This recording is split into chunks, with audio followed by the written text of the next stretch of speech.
Dr. Alberto Braga, nosso ex-presidente da Advocef e ex-chefe do jurídico aqui Certo. do Jurídico Brasília. Com a palavra.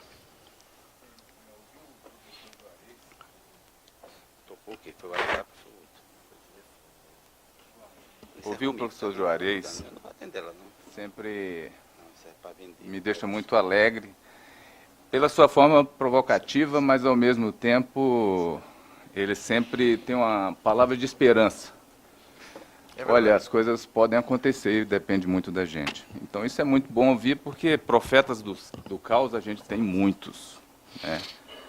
Principalmente dentro da administração pública. Mas o que eu gostaria de ouvi-lo, eu sempre defendi muito a importância de você ter mecanismos dentro da empresa que facilitem a governança.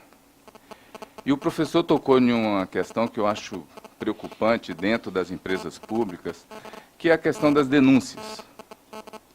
Infelizmente, eu presenciei dentro da Caixa Econômica colegas sendo perseguidos, alguns declaradamente com processos de apuração, e outros não tão declaradamente assim, eles só perderam a função, foram colocados aí em algum balcão de agência para entregar extrato.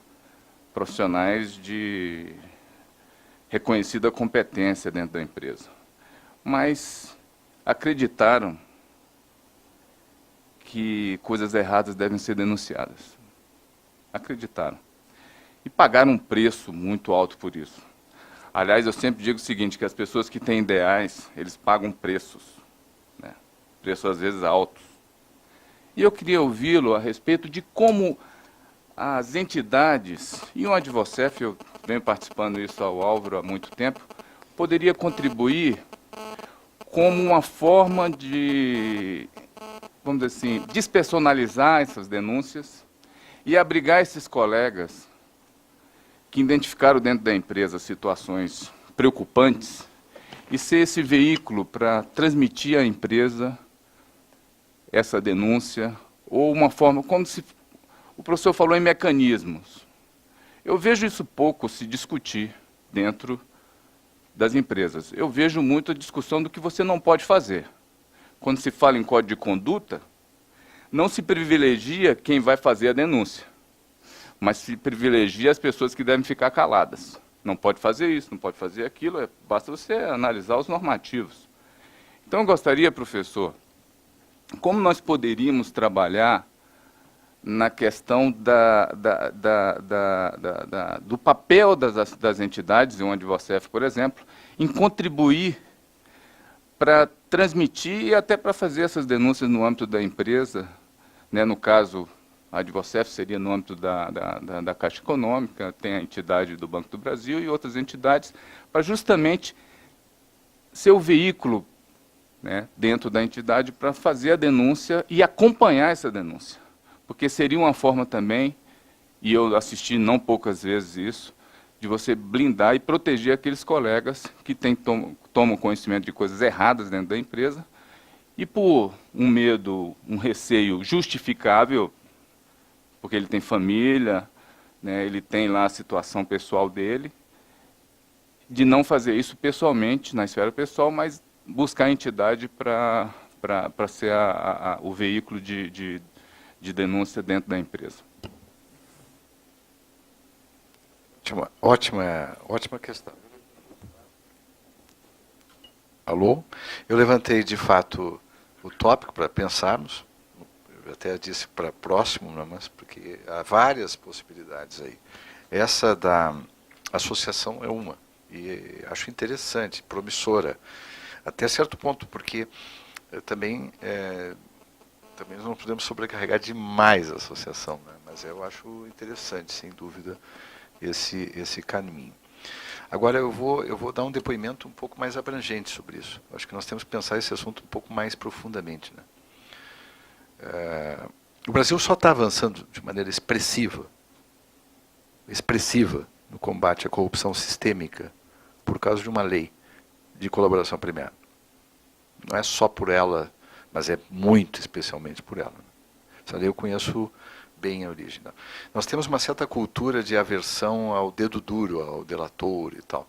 Mas, na verdade, não é isso. É alguém que está resignado, não necessariamente o colaborador primário. Estou falando da denúncia que, na doutrina, nós chamamos de denúncia responsável. Alguém que está resignado com práticas estruturais ou pontuais que são manifestamente antijurídicas e gostaria que isso fosse apurado, né?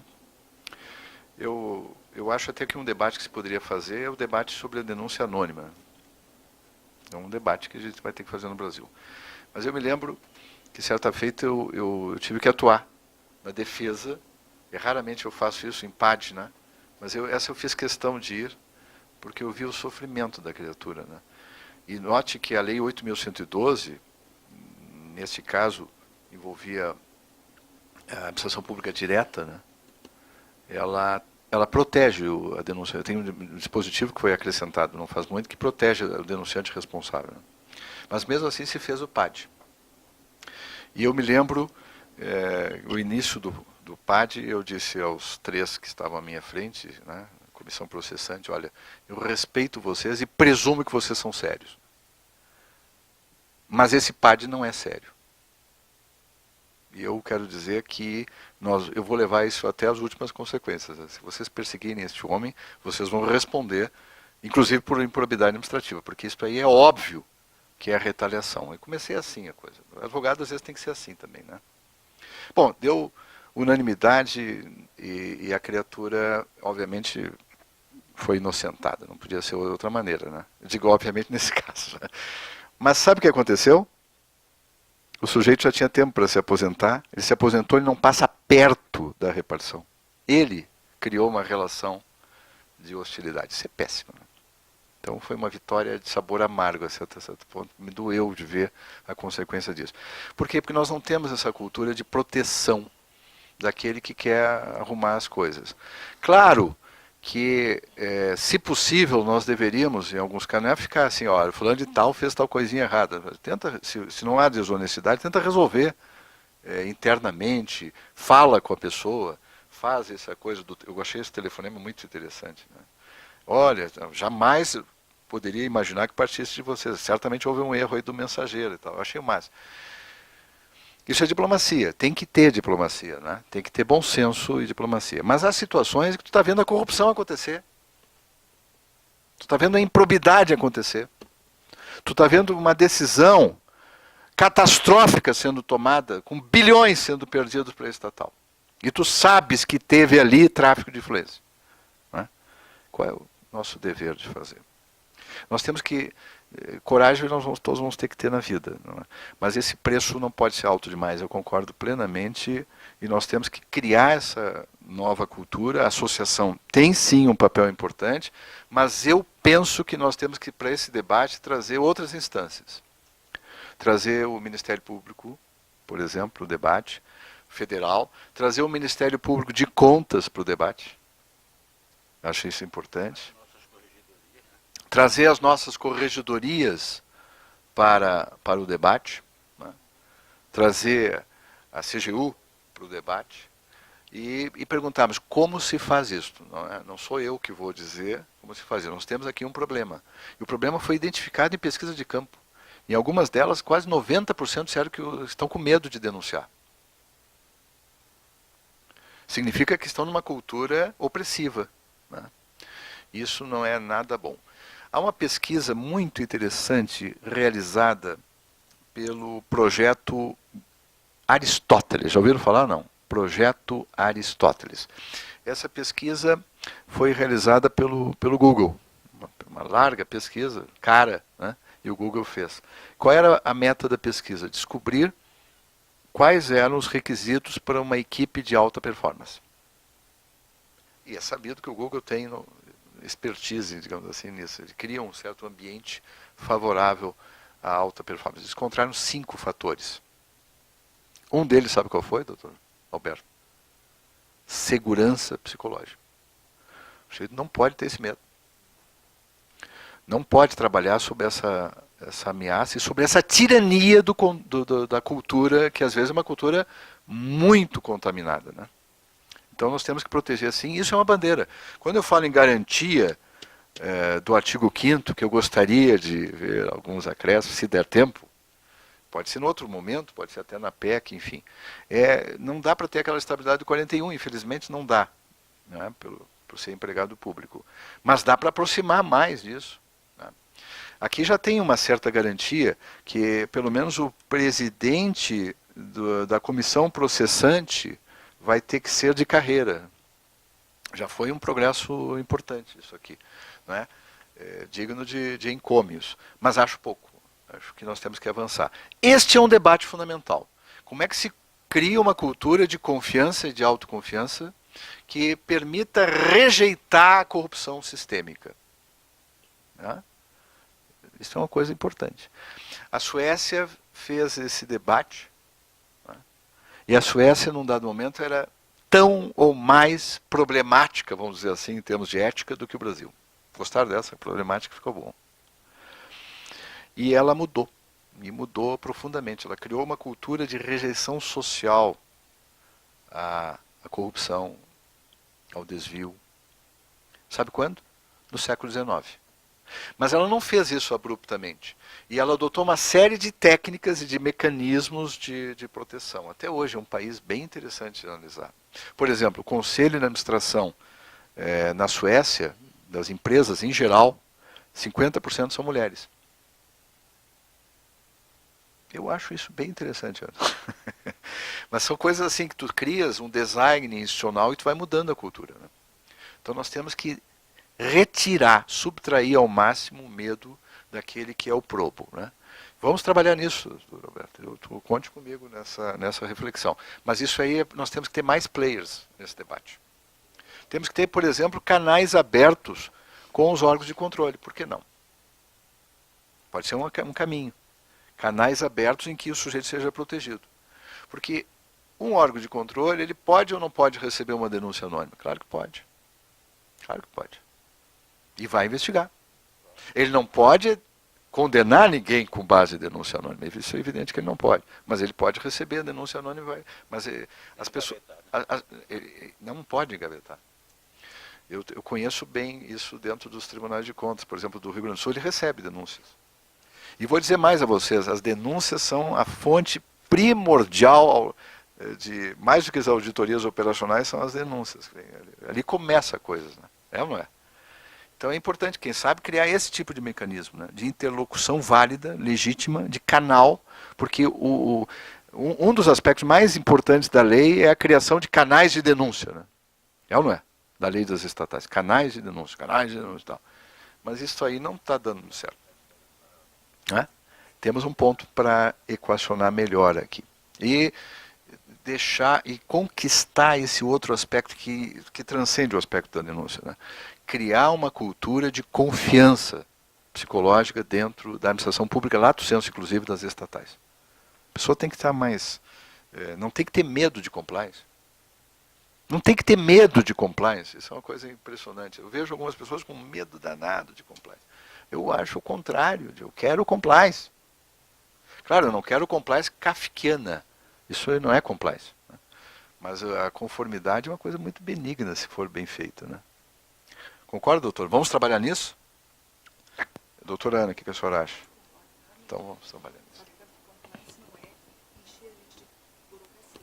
Claro, por isso, ótimo, Ana, por isso que eu disse que quando eu estou falando de compliance, de propósito, eu pautei o item da desburocratização. Não é? Compliance não pode ser tortura burocratizante. Para tudo. Não, chama um algoritmo aí, doutor. Põe um algoritmo aí para nos ajudar. O que o senhor quer? Né? O que está bem e o que pode melhorar? Isso é trabalhar com compliance. Esse poder do não positivo, a senhora gostou, né? Ela vai usar muito na presidência da Adivacef. Companheiro Álvaro Weiler Júnior, que é o nosso presidente da Adivacef, uma palavra. Que junto com o doutor Castro são os dois grandes responsáveis por esse magnífico e histórico evento. Bom, primeiramente quero agradecer mais uma brilhante palestra do professor Juarez, que nos brindou com a sua presença, sua exposição, né? Já está virando um habitué dos eventos da Advocef, que tem enriquecido muito os nossos eventos. Eu queria só tomar liberdade de fazer uma observação final, né, que acho que até vem ao encontro disso que falou o Dr. Alberto, falou o Dr. Juarez no final. Algo que eu sempre que posso externo, né, que é essa linha tênue que vive o advogado estatal, né, que antes de tudo é advogado, antes de um advogado empregado é um advogado, então a relação empregatícia ela tem caráter secundário, eu sempre vi assim. Antes de mais nada ele tem um cliente, representado por uma estatal, e tem uma relação advogado-cliente. E aí tem um dever de fidelidade, de denodo, de fazer o máximo pelo seu cliente, né? Conhecer a atividade de meio, saber que ele faz parte de uma cadeia, ele tem que dar segurança jurídica ao negócio.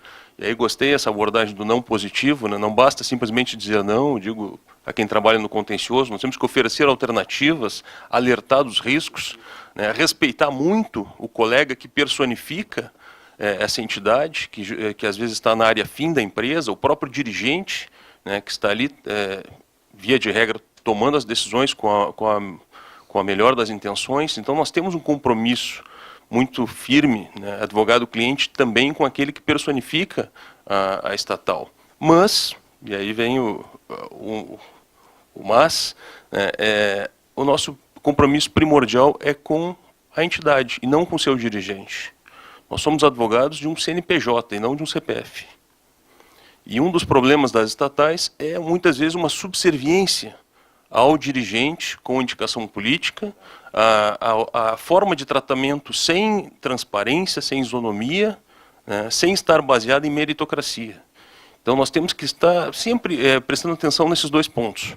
Devemos, sim, essa relação de advogado-cliente, fidelidade, denodo, esforço com relação àquela pessoa física que está representando a direção da entidade, mas não podemos esquecer que o nosso compromisso primordial é com a entidade, com o CNPJ, e não com o seu dirigente, que muitas vezes é transitório.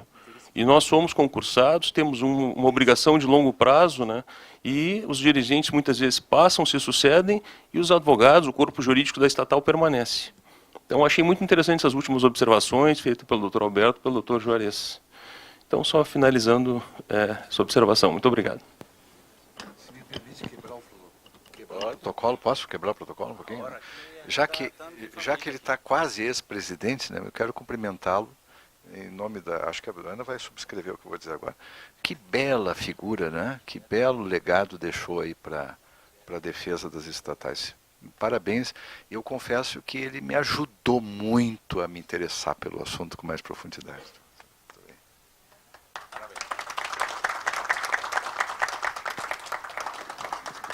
Querido professor Juarez Freitas, é sempre uma honra ouvi-lo, né?